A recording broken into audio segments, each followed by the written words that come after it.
꼬리에 꼬리를 무는 이야기. 오늘은 결정력에 대한 이야기 나누고 있습니다.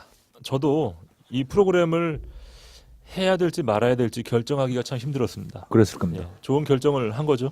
감사합니다. 자, 교수님도 70 가까이 인생을 살아오시면서 네. 참 많은 결정을 내리셨을 텐데 네. 잘한 결정과 잘못한 결정 그 비율이 얼마 정도 되십니까? 저는 잘못한 결정이 거의 대부분이고 아, 정말요? 잘한 결정은 딱 2개입니다. 오, 네. 주님을 선택한 거 사모님을 만난 거? 맞습니다. 네. 제가 2가지입니다. 정말 모범답안이세요. 인생에 있어서 한두 가지만 잘 결정해도 괜찮은 거예요. 전 제가 봐서 물론 배우자 결정하면 진짜 금상첨화인데 한 가지만 하시면 됩니다. 네. 하나님만 하셔도 충분합니다. 한 가지를 제대로 하면 나머지 결정은 저절로 잘 되니까요. 제가 오늘 마지막으로 소개해드릴 사람은 성경 인물 중에서 딱 그 얘기를 마지막 하나님 선택을 해가지고 인생이 완전히 변한 인물입니다. 예. 그 양반이 바로 사울 왕의 아들 요나단입니다. 요나단이요. 그렇죠. 요나단이란 사람은 사울의 적자입니다. 그렇죠. 그래도 최장자랬어요. 그 양반은 왕권을 갖다가 물려받는데 전혀 손색이 없는 사람입니다. 가만히 있으면 그냥 왕이 되는 거죠. 그 양반은 모든 자질이 갖춘 사람이다. 예를 들어서 이 양반 용맹한 사람이었어요. 그래서 이 군대를 통치하는 거 전혀 문제 없었어요. 싸움도 잘하고 지략도 뛰어나고 용기, 과단성 모든 게 출중하고 제가 봐서는 사울이 빨리 요나단한테 왕위를 물려줬으면 훨씬 이스라엘이 안 좋았겠나 하는 생각 들 정도로 요나단은 뛰어난 사람이었어요. 그렇군요. 근데 그 요나단이 다윗을 만나고 어마어마한 결정을 합니다. 무슨 결정이죠?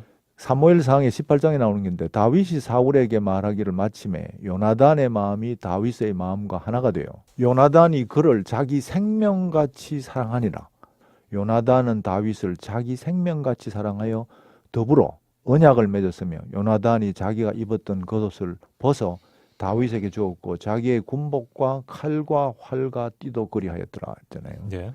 야, 그러면 다윗이 이후에 자기의 인생이 어떤 일이 그 뒤에 한 20 몇 년이거든요. 20 몇 년 동안에 요나단이 몰라서 이런 행동을 했나. 여기서 지금 보세요.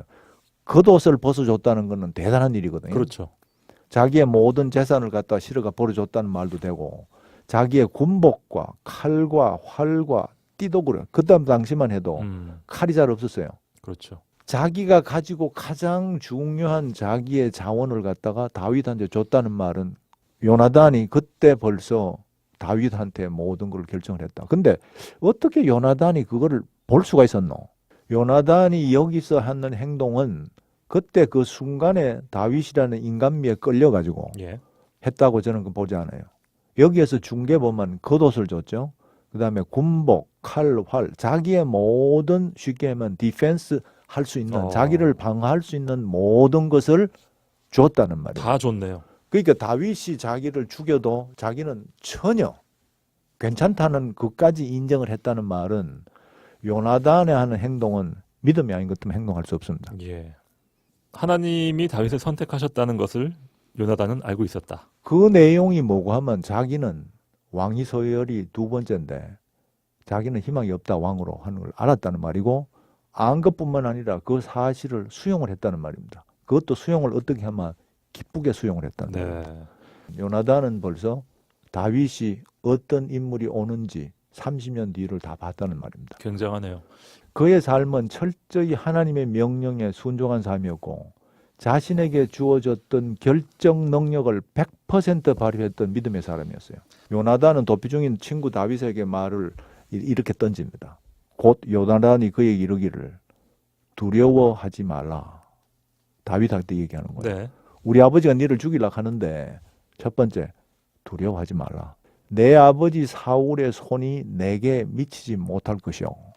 그거는 믿음의 눈이 아닌 것 때문에 절대 얘기 못합니다. 하나님을 아는 사람만이 할 수 있는 말이군요.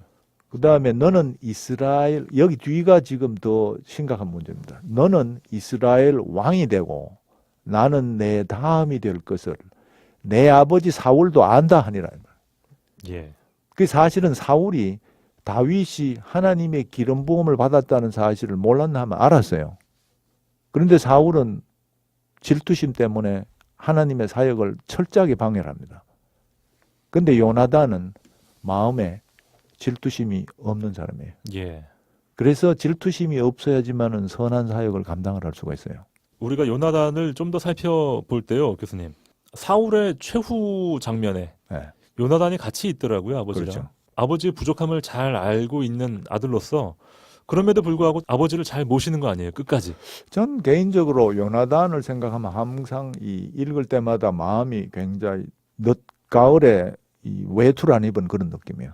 짠한 늦가을에 외투를 안 입으면 네. 춥나요? 예. 춥죠. 쌀쌀하면서 마음이 굉장히 짠한 그런 생각이 음. 드는 게 요나단은 사실은 모르고 행동한 사람이 아니에요. 다 알면서. 요나단은 철저하게 다 합니다. 자기의 능력도 알고 다윗의 능력도 알고 하나님이 어떤 식의 일을 하시는지를 요나단은 다 꿰고 있었던 사람이에요. 정말 내하고 가장 가까운 친족인데 내가 어떻게 행동을 해야 되겠는가? 그 양반이 끊임없이 소위 잘못된 행동을 할 때 나는 어떻게 해야 되는가? 여기에 대해서는 깊은 묵상이 필요합니다. 그런데 결국은 마지막 길보아 전투에서 참전을 하잖아요. 참전해가지고 사울부터 다 죽지 않습니까? 예. 저는 거기서 요나단은 벌써 이미 자기의 삶에 대해서 모든 정리가 끝났다고 생각이 되는 거예요. 그렇군요. 질투심이 어마어마한 일을 벌리기도 하고 결국은 어마어마한 하나님의 사역을 방해하기도 하고요. 그렇습니다. 근데 여기서 요나단은 자기 직업의 현장에서 결정력을 갖다가 분명해야 합니다. 요나단의 결정력. 오늘 정말 이야기를 통해서 오늘 새롭게 발견하게 되는군요. 사실 이런 정확한 결정을 내리기 위해서 앞서 페트로프 중령이 자신의 사리 사역을 다 던져야 했듯이 요나단도 자신의 인간적인 감정들, 여러 가지 관계들을 다 내던지고 하나님 앞에 온전히 섰을 때만 이 결정을 내릴 수 있었겠죠. 저희들 개인적으로는 굉장한 도전이죠. 우리가 가지고 있는 그 삶 속에서 예, 우리는 내 자신을 알만 알수록 점점 그런 행동을 못하는 걸 알지 않습니까? 그렇죠. 그럴수록 사실은 하나님을 볼 수 있는 기회가 사실은 커지는 것도 마찬가지예요. 꼬리에 꼬리를 무는 이야기, 오늘은 결정력에 대해서 이야기 나눠봤습니다. 하나님 기뻐하시는 결정으로 가득한 하루 되시기 바랍니다. 지금까지 포항공과대학교 엔지니어링대학원의 산학협력교수 최우진 교수님과 함께했습니다. 교수님 감사합니다. 감사합니다. 애청해주신 여러분 감사합니다. 김영보였습니다. 다음 주에 뵙죠.